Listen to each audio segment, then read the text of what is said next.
사도신경으로 신앙 고백하시겠습니다. 나는 전능하신 아버지 하나님 천지의 창조주를 믿습니다. 나는 그의 유일하신 아들 우리 주 예수 그리스도를 믿습니다.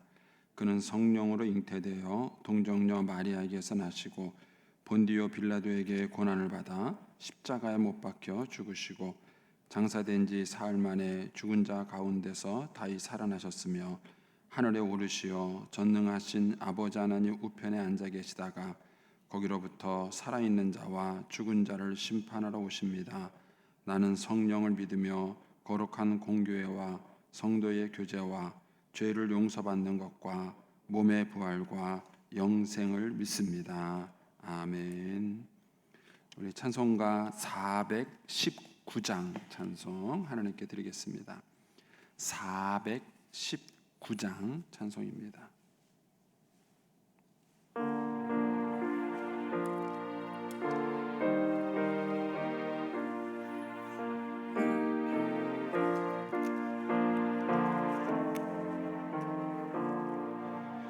주 날개 밑 내가 평안이시네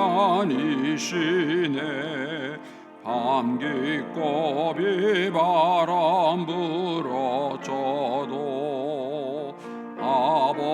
아버지께서 날 지켜주시니 거기서 편안히 쉬리로다. 주 날개 밑 평안하다 그 사랑 끊을 자니뇨. 주 날개 밑 내쉬는 영혼 영원히 거기서 살리. 주 날개 밑 나의 피난처 되니 거기서 쉬기를 원하노라. 세상이 나를 위로치 못하나 거기서 평화를 누리리라. 주 날개 밑 평안하다 그 사랑 끊을 자니뇨. 주 날개 밑 내쉬는 영혼 영원히 거기서 살리. 주 날개 밑 참된 기쁨이 있네 고달픈 세상길 가는 동안 나 거기 숨어 돌보심을 받고 영원한 안식을 얻으리라. 주 날개 밑 평안하다 그 사랑 끊을 자니뇨. 주 날개 밑 내쉬는 영혼 영원히 거기서 살리. 아멘. 기도하겠습니다. 좋으신 아버지 하나님 은혜를 감사합니다. 지난 간밤에도 저희들을 주님 품 안에서 편히 쉬게 해주시고 또 이 새벽에도 저희들을 주 앞에 불러주심을 감사합니다. 오늘도 저희들에게 새날 주시고 또 생명 주시고 건강 주셨는데 이 한날도 주님과 더불어 동행하게 하시고 주를 기쁘시게 하는 한날 되게 하여 주옵소서. 이 새벽에도 주님을 사모하오니 말씀과 기도 가운데 저희들을 만나주시고 주의 성령으로 충만케 하여 주옵소서. 주님께 감사의 예물을 드립니다. 주님의 은혜에 감사합니다. 또 1000번째 예물을 올립니다. 하나님 아버지 믿음으로 순종으로 감사로 드리는 예물을 주님께서 기뻐 받으시며 약속하신 하늘의 복과 땅의 복으로 충만하게 채워 주옵소서. 주의 은혜로 종의 가정들을 형통케 해주시며 그 자녀들을 축복하여 주시옵소서. 예수님의 이름으로 축복하며 기도하옵나이다. 아멘. 오늘 아침 말씀은 시편 12편 말씀입니다. 시편입니다. 구약성경 시편 12편 1절에서 8절까지 말씀입니다.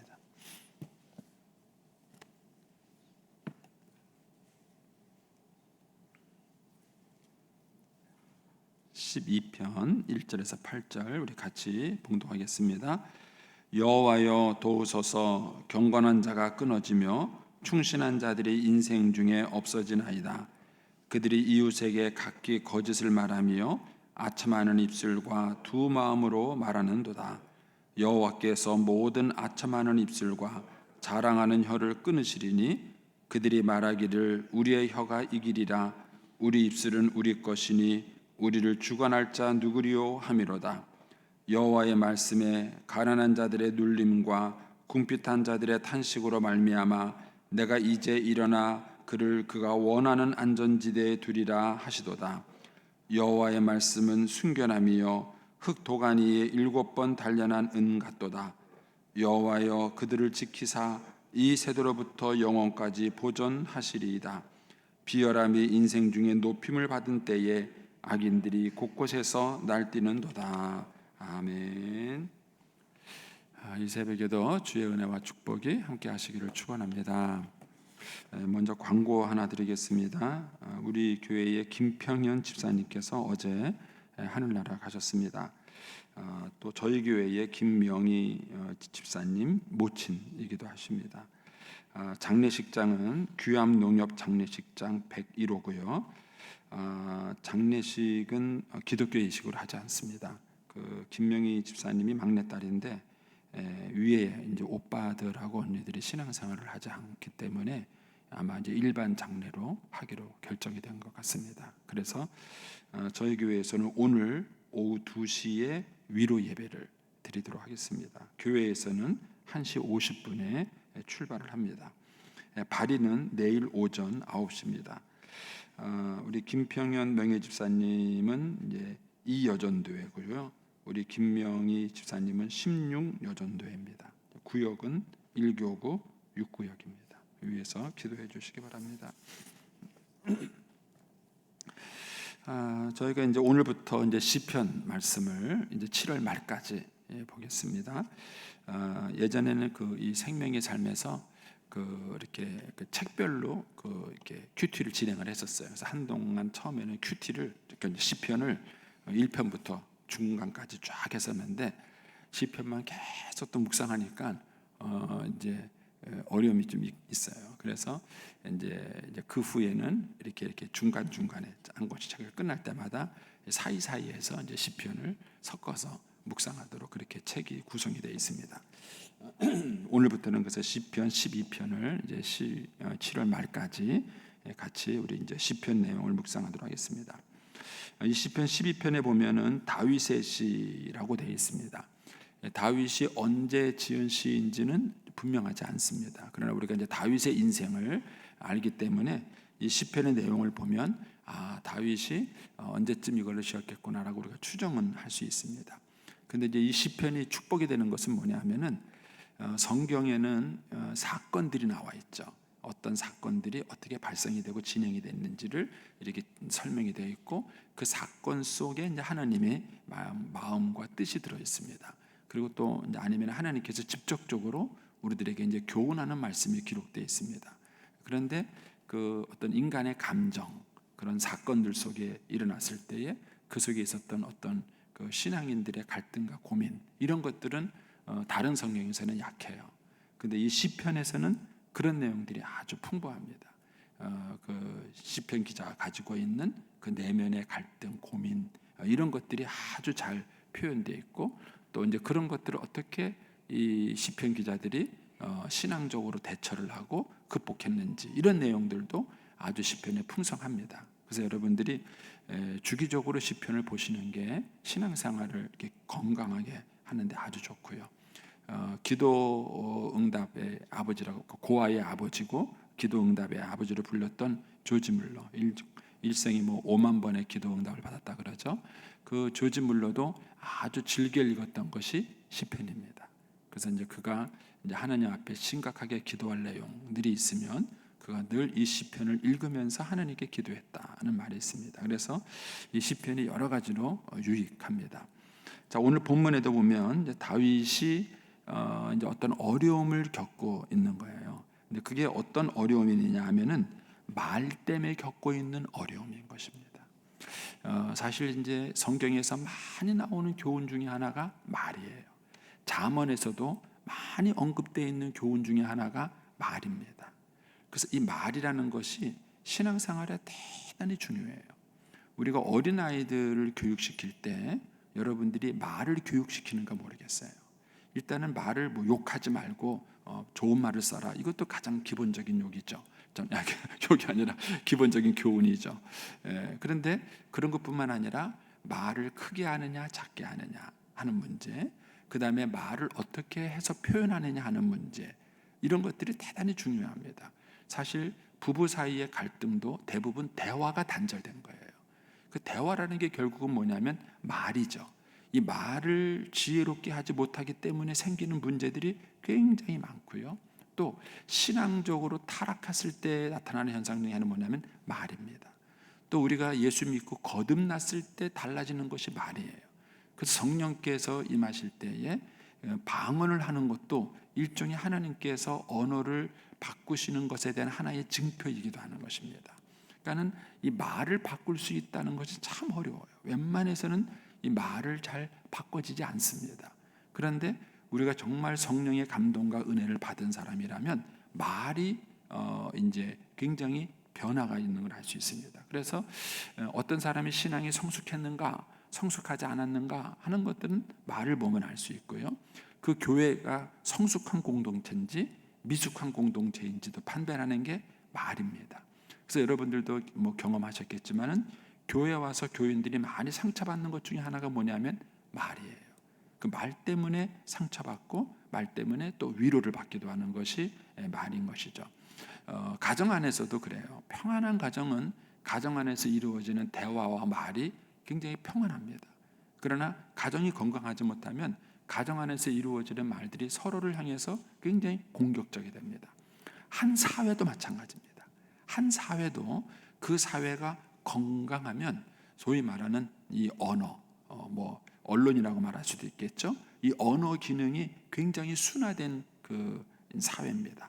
그런데 한 사회가 불안하면 이게 굉장히 뒤섞여 버리는 것입니다. 그래서 전쟁을 일으킬 때, 예전에 전쟁을 일으킬 때 전쟁을 일으키기 전에 하는 게 뭐냐면은 상대편 진지에다가 간첩을 보내서 언어를 믿지 못하는 루머를 자꾸 퍼뜨리는 거예요.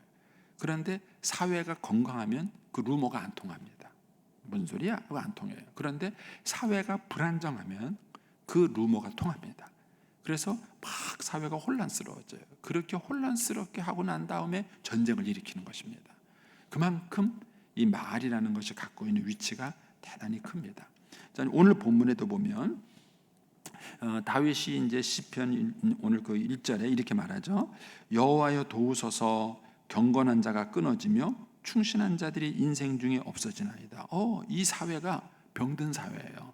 왜 병든 사회냐면은 경건하고 충실한 자들이 더 많이 일어나야 되는데 그런 사람들이 끊어지고 사라지고 없어진다는 거예요. 다윗이 그것 때문에 하나님 도와주십시오 이렇게 기도하는 거예요. 왜 이런 일이 일어나는가? 8절로 가보겠습니다. 8절로 가보면은 이런 일들이 일어나기는 간접적 이유가 나오죠. 거기 뭐라고 되어 있습니까? 비열함이 인생 중에 높임 받을 때에 악인들이 곳곳에 날뛴다 이거예요. 비열함이 높임을 받아요. 비열함이 높임을 받으면 안 되는데 비열함이 높임을 받으니까 의인들은 사라지는 거예요. 경건한 자들은 끊어지고 충실한 자들은 사라지고 누가 날뜁니까? 악인들이 날뛰는 거예요. 그럼 여기서 말하는 비열함이라는 게 뭔가? 여러 가지가 있겠지만 여기서 말하는 비열함이 뭐냐? 그게 이제 2절로 가면 나옵니다. 2절에 가면 거기서 이제 그런 얘기가 나오죠. 그들이 이웃에게 각기 거짓을 말하며 아첨하는 입술과 두 마음으로 말하는도다. 예, 잘못된 말들이 통하는 거예요.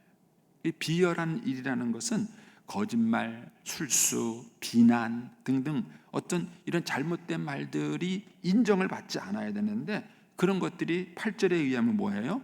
인생 중에서 높임을 받는다는 거예요. 높임을 안 받아야 돼요. 근데 그런 것들이 높임을 받는다는 거예요. 그런 것들이 높임을 받으니까 악인들이 막 판을 치게 되고, 경건한 자, 충실한 자, 이런 사람들이 인생에서 사라지는 거예요. 그러니까 이런 것들이 이제 절박하니까 다윗이 하나님께 기도하는 거예요. 하나님, 우리를 도와주십시오. 하나님, 우리를 살려주십시오. 이렇게 이제 다윗이 기도를 하는 것이죠. 그러면은 왜 이런 것들이 높임을 받을까? 왜냐하면은 지도자가 이걸 인정하기 때문에 그런 거예요. 우리가 이제 다윗의 생애에 어떤 일이, 언제 이런 일이 일어났는지는 정확하지 않지만 추정해 볼 수 있는 것 중에 하나가 사울이 이제 다윗을 막 추적했을 때예요. 그때 누구보다 사울을 사랑했던 사람이 요나단이죠. 그 사울의 아들인 요나단입니다. 그 요나단은 사울도, 자기 아버지인 사울도 사랑했고 자기 친구인 다윗도 사랑한 거예요. 근데 아버지가 자꾸 다윗을 죽인다 그러니까 요나단이 그걸 믿지 않아요. 우리 아버지가 그럴 리가 없다. 그러니까 다윗은 아니다. 너희 아버지가 그렇다. 이 얘기는 뭐죠? 거기 2절에 보면은 두 마음으로 말을 하는 거예요. 두 마음으로 말을 하는 것이죠. 그러니까 다윗은 그걸 아는 거예요. 여러 사람들이 있을 때 그 사울 왕이 자기한테 하는 말과 개인적으로 있을 때 하는 말이 다르고, 또 사울 왕이 자기를 배려해서 말하는 것 같지만 그 속은 그렇지 않고, 이런 것들을 다윗은 아는 것이죠. 그러니까 요나단이 그럴 리가 없다 그래요. 그러다가 이제 한번 그 사건을 테스트하죠. 그래서 월삭 예배를 드리는 날 이제 다윗이 그 자리에 빠져요. 빠지니까 이제 왜 빠졌느냐 이렇게 논증하는 과정에서 자기 아버지가 화를 내죠. 그러니까 요나단이, 아버지, 다윗만큼 충성스러운 신하가 어디 있습니까? 다윗만큼 아버지를 사랑하는 사람이 어디 있습니까? 이렇게 말을 하니까 사울이 그 자기 아들한테 단창을 던집니다. 그러니까는 요나단이 그때 느낀 거예요. 우리 아버지가 뭔가 이상하다 한 걸 느낀 거죠. 그런데 이때 사울의 입장에서는 아무도 자기 편을 안 든다는 거예요. 자기 아들까지도 다윗 편을 든다고 화가 나죠. 이때 누가 나서느냐 하면은 도액이라는 사람이 나섭니다. 이 도액이라는 사람이 사울이 피난 갔을 때 제사장이 다윗이 피난 갔을 때 제사장이 다윗을 도와준 것을 사울 왕한테 고발한 거죠. 그래서 사울 왕이 그 제사장들을 죽여라 그랬을 때 군인들도 나서지 않았어요. 제사장들을 죽이는 문제에 대해서 군인들도 꺼려하고 있을 때 이 도액이 나서가지고 내가 죽일게요. 그래갖고 제사장들을 죽인 사람이 도액입니다. 그러니까 이런 상황에서 사울 왕은 도액을 높여주는 거예요. 이게 바로 8절이에요. 비열함이 인생 중에서 높임을 받으면 안 돼요.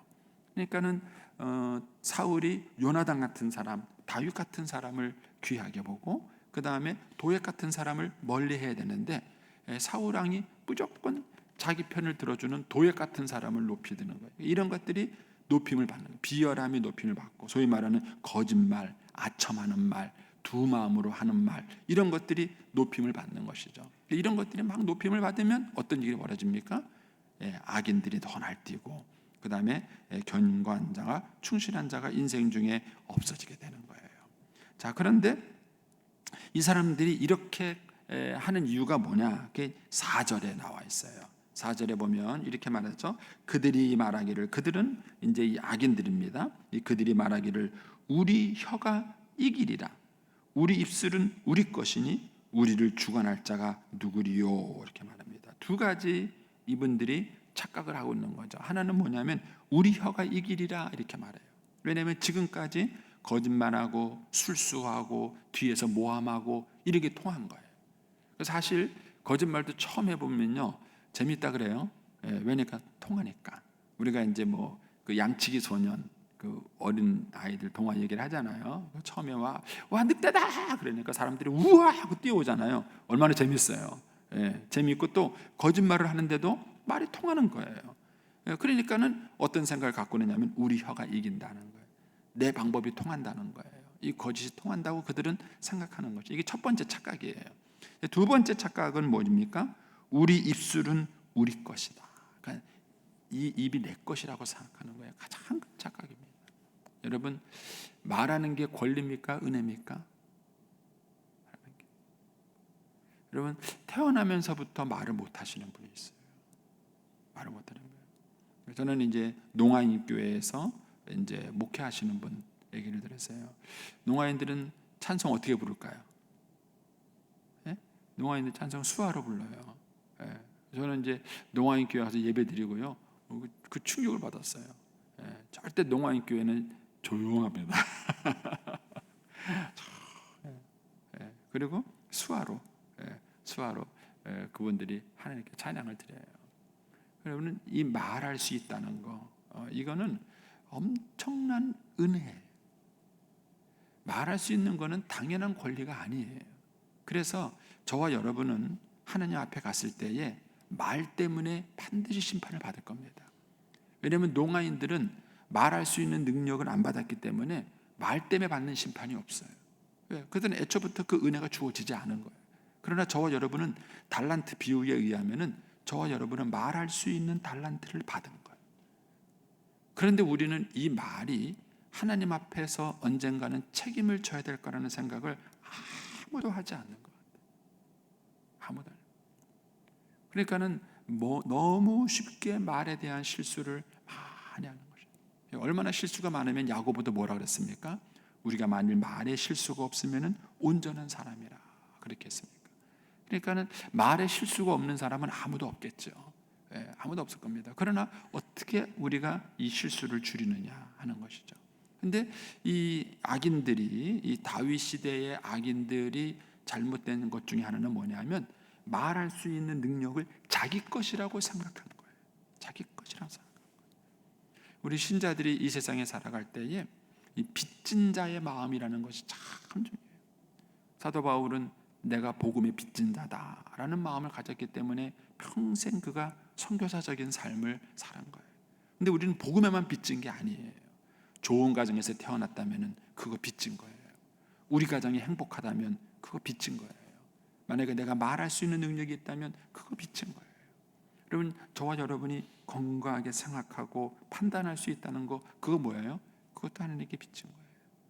그러니까 하나님께 이 사람 많은 은혜를 주셨는데 이 사람들은 뭘 착각했냐면 그게 내 것이라고 생각한 거예요. 내 것, 내 입술로 내 마음대로 말하는데 누가 뭐라 그러겠느냐 이렇게 생각하는 거예요. 그러나 하나님께서 그 은혜를 거두시는 날, 그 생각을 거두시는 날, 이제 그때 가서 이제 그들은 후회하겠죠. 그러니까는 이런 착각이 있다 보니까 소위 말하는 하나님에 대한 불신앙이죠. 그래서 우리가 복음을 전하는 것이 중요한 이유가 이거예요. 우리가 복음을 전하는 이유가 그냥 교인의 숫자를 늘리는 게 아니라 한 시대를 바꾸는 거예요. 만일 우리 사회에 있는 많은 사람들이 정말 하나님을 경외한다면, 그들이 정말 하나님을 두려워하는 마음이 있다면 이런 오늘 시편 말씀처럼 말하는 거를 조심하겠죠. 여기 말하는 거짓말하는 거, 아첨하는 말, 그 다음에 자랑하는 혀, 그 다음에 두 마음을 품고 하는 거, 이런 말을 하지 않겠죠. 그런데 이 하나님을 경외하고 두려워함이 없는 비열함이 인정받는 이 세상이 돼버리니까 이 세상에 말로 인한 상처가 많은 것입니다. 다윗이 그런 시대 속에서 하나님께 지금 탄원하는 기도를 드리는 것이지요. 자, 그러면서 거기에 3절에 보면 다윗이 이제 이 중에서 확신하는 얘기를 하는 거예요. 몇 가지 믿음의 신앙의 고백을 합니다. 3절에 보면 여호와께서 모든 아첨하는 입술과 자랑하는 혀를 끊으시리니, 하나님 이거 싫어하신다는 거죠. 여기서 표현된 두 가지 입술만은 아니죠. 2절에 표현된 거짓말하는 거, 아첨하는 거, 두 마음으로 말하는 거, 또 자랑하는 혀. 여기에 또 자랑하는 혀도 들어가요. 여러분, 자랑이라는 것은요, 자기 의를 드러내는 거예요. 자기 의를 드러내는 거예요. 그런데 겸손과 자랑은 반대인 거예요. 바리새인은 기도하면서도 자랑하죠. 하나님, 나는 일에 2번씩 금식하고 소득의 11조를 드리고 저 세리와도 같지 않습니다. 이거 다 자랑이에요. 자기 자랑을 하는 거죠. 바리새인들이 자기 의인 거죠. 반면에 세리는 하나님 앞에 내놓을 게 없는 거예요. 하나님, 나는 주인입니다 하고 내놓을 게 없는 것이죠. 이런 것들이 다 악한 말이다라고 주님은 얘기하시는 겁니다. 근데 이런 것들을 하나님께서 뭐 하신다? 끊으신다. 이 확신이 다윗에게 있는 거예요. 그리고 이제 5절로 가시면 이런 말 있죠. 여호와의 말씀에 가련한 자들의 놀람과 궁핍한 자들의 탄식으로 말미암아 내가 이제 일어나 그를 그가 원하는 안전한 지대에 두리라. 하나님의 보호하심이 있다는 거예요. 하나님의 돌보심이 있다는 거예요. 이것이 다윗이 이 고난 속에서도 계속 진실된 말을 하는 이유예요. 상대방은 온갖 그 제어가 되지 않은 말을 마구잡이로 쏟아낸다면 다윗은 반대로 그들에게 하는 말에 대해서 굉장히 조심스러운 거예요. 왜냐하면 하나님을 믿기 때문에, 하나님 믿기 때문에 조심스러운 거죠. 그러면서 7절에 가서 또 이런 고백을 하는 것입니다. 여호와여 그들을 지키사 이 세대로부터 영원까지 보존하시리이다. 이 믿음이 있는 거예요. 하나님께서 신실한 자들을 보호하시고 지키시고 인도하셨다는 겁니다. 그럼 이런 말씀과 이 다윗의 생애를 같이 놓고 이렇게 비교를 한번 해보면은요, 다윗이 그렇게 고난당하고 또 사울 왕에 의해서 억울하고 힘든 일을 당했을 때 다윗이 그 시간들을 어떻게 보냈을지를 우리가 상상해 볼 수 있는 것이죠. 어떻게 그런 고난들을 대처하고 그가 믿음으로 승리했는가 하는 것들을 보게 됩니다. 그러면서 이제 아주 중요한 고백을 합니다. 6절입니다. 6절에 가면 다윗이 이런 고백을 합니다. 여호와의 말씀은 순결함이요 흙 도가니에 7번 단련한 은 같도다. 이게 그냥 툭 튀어나온 말이 아니에요. 다윗이 그냥 툭 튀어나온 말이 아니라 이런 시대를 살아가면서 다윗이 깨달은 거예요. 사람의 말은 참 믿기 어려워요. 그런데 하나님의 말은요, 여기 나온 것처럼 순결해요. 순결해요. 어느 정도 순결하느냐? 흙도가니예요. 여기서 흙도가니라는 것은 풀무불을 말하는 거예요. 풀무불에다가 막 쇠를 달궈가지고 막 이렇게 하고 거기다 왜 은 같은 것도 막 달구면은 이렇게 왜 녹으면서 찌꺼기가 빠지잖아요. 이제 그런 과정을 두고 하는 겁니다. 거기에 7번이나 단련했다. 7번이라는 것은 이제 성경에서 완전 숫자를 말하는 거죠. 7번이나 단련했다. 그래서 우리가 하나님 말씀을 묵상하는 거예요. 여러분 무슨 말씀을 묵상하십니까?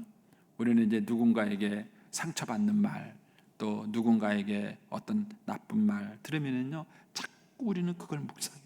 자꾸 그걸 묵상합니다. 우리는 뉴스를 들으면서도 자꾸 그걸 묵상을 해요. 여러분 하나님 말씀을 많이 묵상하세요. 뉴스를 많이 묵상하세요. 여러분 하나님 말씀을 많이 묵상하세요. 아니면 누군가가 나에게 비난 섞인 말을 하는 그 말을 묵상하세요. 사람들의 말은 순결하지 못해요. 근데 반면에 하나님의 말씀은 정말 순결한 거예요. 도가니에 7번 연단받은 그런 것처럼 하나님의 말씀은 정말 순결한 것입니다. 따라서 이 순결한 하나님의 말씀을 우리가 계속 묵상하고, 그리고 이 순결한 하나님의 말씀대로 살아가게 될 때 우리도 순결해지게 되고 우리가 이 세상을 이길 수 있는 힘이 되는 것입니다. 이 하나님 말씀이 얼마나 놀라운지 모릅니다. 그래서 저와 여러분이 이 시대에 하나님 말씀을 잘 묵상할 수 있게 되길 바랍니다. 그리고 이 말씀을 자꾸 익히시고 또 이 말씀을 자꾸 따라하세요. 이 말씀을 자꾸 따라하고 우리 애들한테 무슨 얘기를 들려주겠어요? 이 순결한 하나님의 말씀을 우리 아이들한테 들려주는 겁니다. 그래서 어렸을 때부터 우리 아이들이 이 순결한 말을 듣고 살아가도록 그렇게 우리 아이들을 키워주는 겁니다. 그렇게 됐을 때 우리 아이들이 하나님 앞에 쓰임받는 정말 순결한 사람이 되는 것입니다. 오늘 시편 12편을 보면 다윗이 어떤 시대를 살았는가 하는 것을 우리가 알 수 있게 되고, 그 시대 속에서 다윗이 어떻게 믿음을 지키기 위해서 그가 또 하나님께 기도했는가 하는 것입니다. 그래서 이런 어려운 시기에 다윗이 기도한 거예요. 하나님 도와주십시오. 하나님 도와주십시오. 이 어려운 시기에 내가 믿음을 잘 살아갈 수 있도록 나를 도와주십시오. 라는 이런 탄원 섞인 기도를 하는 것이 오늘 시편 12편입니다. 오늘 한 날도 저와 여러분이 이 순결한 말씀을 묵상하고 또 하나님과 더불어 동행하는 복된 날이 되시기를 축복합니다. 기도하겠습니다. 오늘은